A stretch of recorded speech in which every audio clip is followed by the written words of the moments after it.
In the forests of Asia, something is rising from the leaves, higher and higher, until it can look a grown man directly in the eye. Its hood spreads wide, its tongue tastes the air. This is the king cobra, the longest venomous snake on Earth, and one of the most misunderstood. It belongs to its own genus, and even its scientific name reveals its darkest secret, Ophiophagus. It means snake eater, for this is a predator that hunts, kills, and swallows other serpents, including the most venomous snakes in the world. Let us start with its size. A king cobra can grow beyond 5.5 meters long. That is over 18 feet, longer than a giraffe is tall. No other venomous snake on the planet comes close. When it stretches out across a forest trail, it seems to go on forever. Yet it's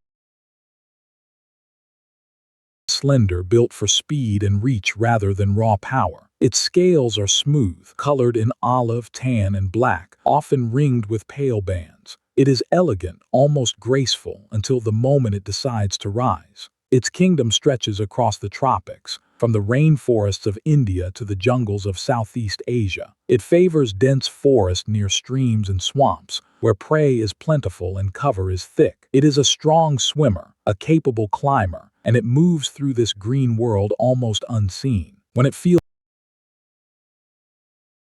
Cobra draws itself upward and flares its famous hood, spreading the loose skin of its neck into a broad, menacing shield. It is a warning, ancient and unmistakable. Come no closer. This is the display that has terrified humans for thousands of years. But the hood is only half of it. A king cobra can lift the front third of its entire body straight off the ground. In a large adult, that means rising more than a meter into the air, tall enough to stare a standing human being level in the eyes. And here is what makes it truly unnerving. It does not simply hold this pose. A raised king cobra can still move forward, advancing across the ground while towering upright, hood spread and eyes fixed on the threat. Few sights in nature are as commanding, or as deeply, instinctively frightening. Unlike its eyesight is sharp, able to spot moving prey up to 100 meters away, and its forked tongue flicks constantly, gathering scent particles from the air and passing them to a special organ that maps the world in smell. Now that is other snakes. It hunts rat snakes, pythons, and even venomous species, tracking them through the undergrowth by scent. When it finds one, it strikes, seizes the body, and begins to swallow its rival whole, sometimes headfirst, sometimes alive. It will even eat other cobras, and on rare occasions, members of its own kind. Immune to the venom of most of its prey, it fears little in the world of serpents. To the other snakes of the forest, the arrival of a king cobra is nothing less than death itself. A hunt can be a slow, patient pursuit. The king cobra follows a scent trail for hundreds of meters, gliding silently between roots and fallen leaves. It does not rush. It does not tire. It simply follows, closing the distance until the moment arrives to lunge and end the chase. And then there is the weapon itself. The king cobra's venom is neurotoxic. It does not destroy flesh or blood. Instead, it attacks the nervous system directly, silencing the signals that travel between brain and body, shutting down the muscles one by one, until even breathing becomes impossible. The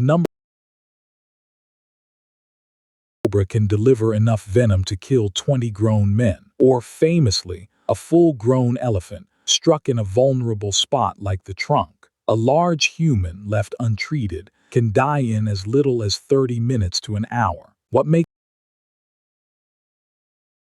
quantity? A king cobra injects a massive dose with every strike, far more than smaller snakes, and it can bite more than once in an instant. There is no room for error when facing a serpent that carries this much poison. And yet here is the great surprise. For all this power, the king cobra is remarkably shy. It has no wish to fight a creature as large as a human. Given any chance at all, it will choose to flee, slipping quietly away into the undergrowth long before we ever notice it. The towering hood, the raised body, the fixed stare. These are not acts of aggression. They are desperate warnings, a plea to be left alone. The king cobra strikes as a last resort, only when it is cornered, threatened, or convinced that no path of escape remains open to it. But if you do corner one, it gives a sound you will never forget. Most snakes hiss with a thin, sharp whistle. Not the king cobra. It produces a low, resonant growl, deep and rumbling, more like the warning of a dog than the noise of any other serpent. This bone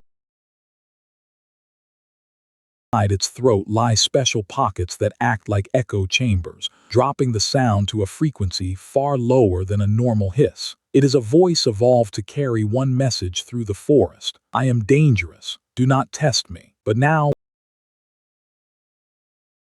something no other snake on Earth will do. As the breeding season arrives, the female king cobra does not simply abandon her eggs to fate. Instead, she becomes an architect and a mother unlike any other serpent in the world. Using only her own body, she gathers leaves and forest litter into a great mound. She loops and drags the material into a nest, sometimes a meter across, with a chamber inside for her eggs. She is the only snake in the world known to build a nest like this. Inside, and covers them with another layer of leaves. As the vegetation slowly decays, it releases gentle heat, warming the eggs like a natural incubator. Everything about this nest is designed with astonishing care to protect the next generation of kings to come. And she does not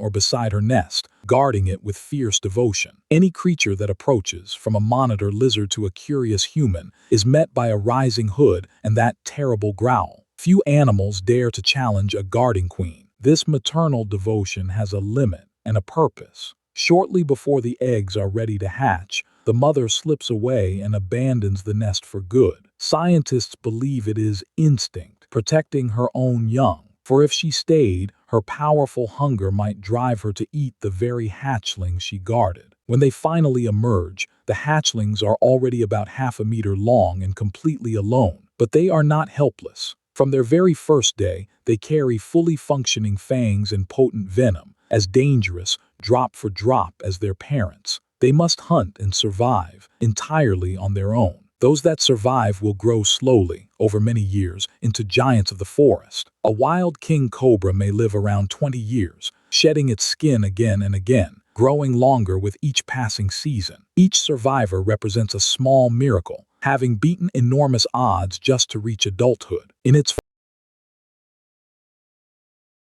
As a top predator of snakes, it keeps their numbers in balance, including the populations of smaller venomous species that might otherwise threaten farms and villages. In a strange way, this fearsome giant helps to protect the very people who fear it. For centuries,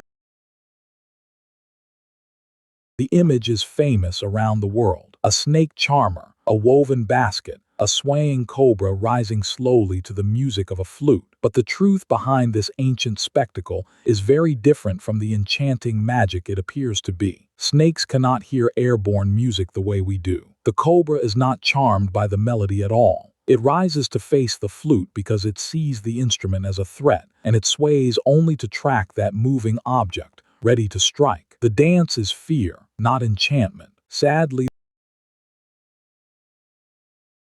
many are captured from the wild, their fangs cut out or their mouths sewn shut, left to suffer. And in the wild itself, the king cobra now faces a threat far greater than any flute: the loss of its forest home. Across Asia, the great forests are falling. Logging, farming, and expanding cities carve away the wild spaces the king cobra needs to hunt and breed. As its home shrinks, this magnificent serpent is pushed ever closer to human settlements, where fear so often ends in a killing blow. When a king cobra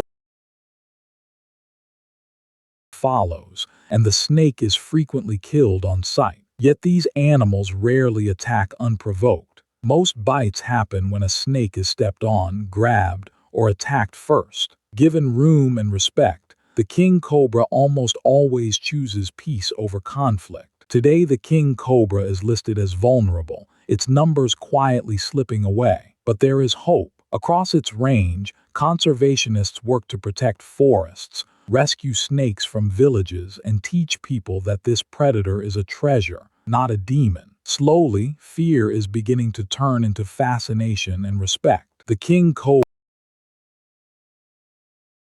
guardian, a shy, intelligent, devoted creature, wearing a crown of fear it never truly asked for. If we can learn to see past that fear, we may yet keep the king upon his throne for all the years to come.